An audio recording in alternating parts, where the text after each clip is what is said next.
So a person who's suffering a migraine may have difficulty speaking. They may have numbness or tingling, anesthesia, paresthesia, typically around their face and head. They may have balance challenge. They may not be the difficulty speaking, and they may have ringing in their ears, tinnitus.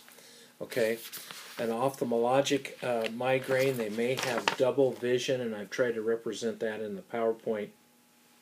This person is seeing double images that leads to oculomotor deficits.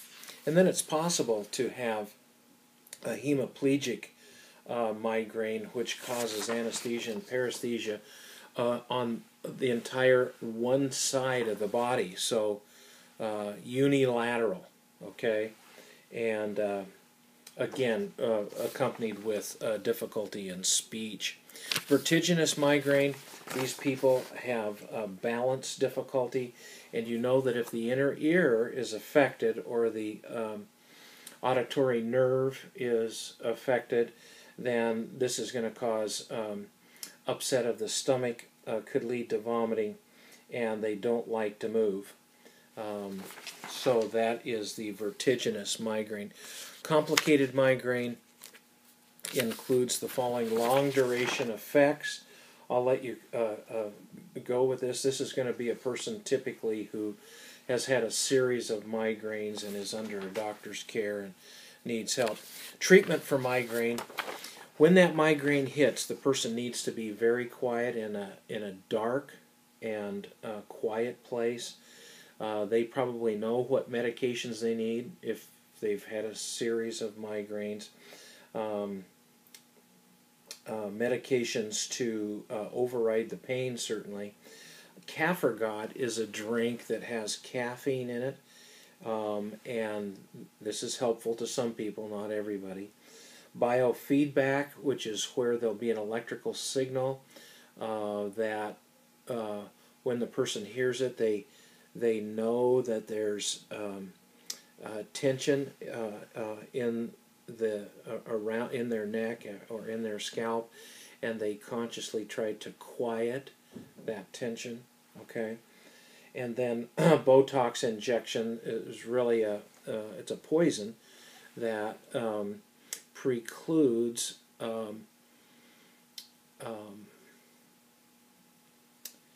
the transfer of an action potential from nerves to muscles, and right where there's tension that contributes to the migraine symptoms, that will paralyze those junctions, and people report short-term relief from that. When we say short-term, maybe weeks or months, that it's helpful, but it's not a cure. Okay, it's treating the symptoms. So finding the cause allows treating the symptoms. That's true always. As a healthcare practitioner, you've got to be committed to the investigative part of determining what the pathology is and then treating appropriately. That's always going to be the case. If you've just locked into the symptoms, yeah, you might make them feel a little bit better for a short amount of time, but it's going to come back. And if it's symptomatic, you might drop the pain or break the pain spasm cycle, but you've got to get to the cause and resolve it. Post-migraine, they're going to pee a whole bunch. They're going to have a heavy aching head, and they're going to have a tender scalp. They retain urine during that process, and they'll have to urinate. Prophylaxis, how to prevent this, would be medications called sumatriptan, biofeedback certainly, and then dietary modifications. Allergies can be linked to migraine symptoms. Very often these: dairy, eggs, corn, and wheat can set that off. Move now to cluster headache. This is a condition that plagues, now I'm not talking everybody's ever had a cluster headache fits this demographic, but it affects tall white males more often than any other demographic. And it tends to be episodic, meaning that when the cluster headache occurs, it tends to be seasonal, and it tends to recur during that season. So A person who's had cluster headaches, they can count on having a number of them in a row. And how it's described is that it feels like an ice pick is sticking in their eye. It's lancinating pain, 10 out of 10. And I have some insights on that I want to share with you, a case history on that. This is unilateral in its manifestation. Vasodilation in one carotid artery leads to hyperemia on that side of the brain. Tends to happen 90 minutes after the person wakes up. Okay, whether it's a nap or a night's sleep. There's some linkage between cluster headaches and sleep apnea, and can be altitude related because the partial pressure of oxygen is lower at altitude, and so there's some hypoxic implications. Again, it's the tall white males, people who smoke, and people who consume alcohol who tend to experience this. Horner syndrome is a characteristic on the side opposite of where the person is affected. The skin will have an orange peel kind of effect. You can see that this man is affected by that. Horner syndrome occurs on the contralateral side, and it's characterized by petosis and facial anhidrosis. So that side of the face will be sweaty, and the orange peel skin occurs on the. I've chased my tail there a little bit. Orange peel. Here are the grades of that effect. You can see the puckering that occurs.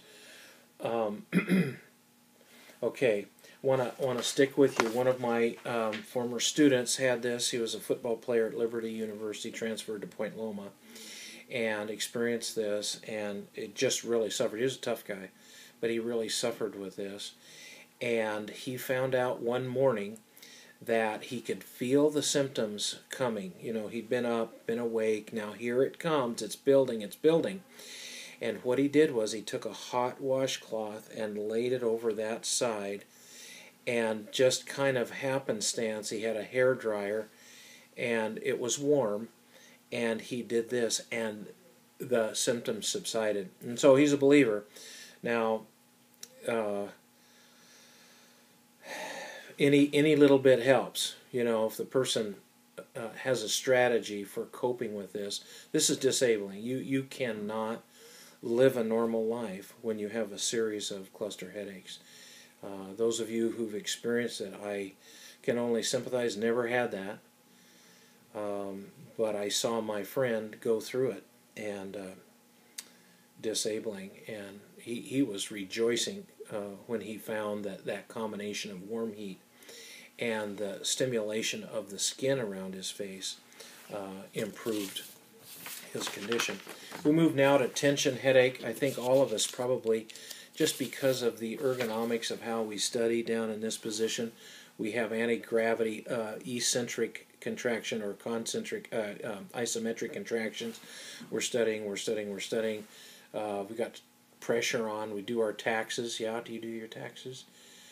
You study hard for finals, and tension begins to manifest. Where does tension come from?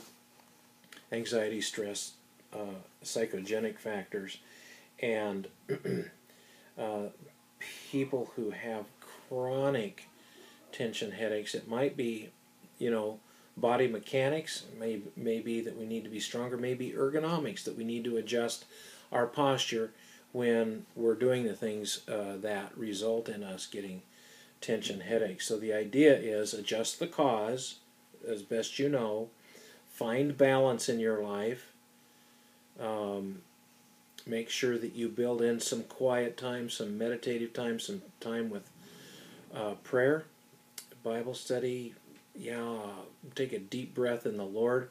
Let Him remove your anxiety. It says in Philippians 4, be anxious for nothing, but in everything by prayer and petition with thanksgiving make your requests made known to God. And then the promise of God is, and the peace of God, which transcends human logic, will guard your heart and mind in Christ Jesus. We're not using God as a good luck charm. He's just promising, when you've got more than you can manage, you're anxious, take it to Him. Tell Him all of it, and then give thanks for the answer that's on the way. He'll give you peace. Okay, all right. And then the progression, you know that this is headed the wrong direction when this is occurring with tension headaches. They become more frequent, we're not correcting the cause, and they're happening. Tension headaches, symptoms may be vague or nonspecific, difficulty concentrating, and there's scalp and neck pain. Okay, be a student of headaches, and yeah, Lord bless you, bye.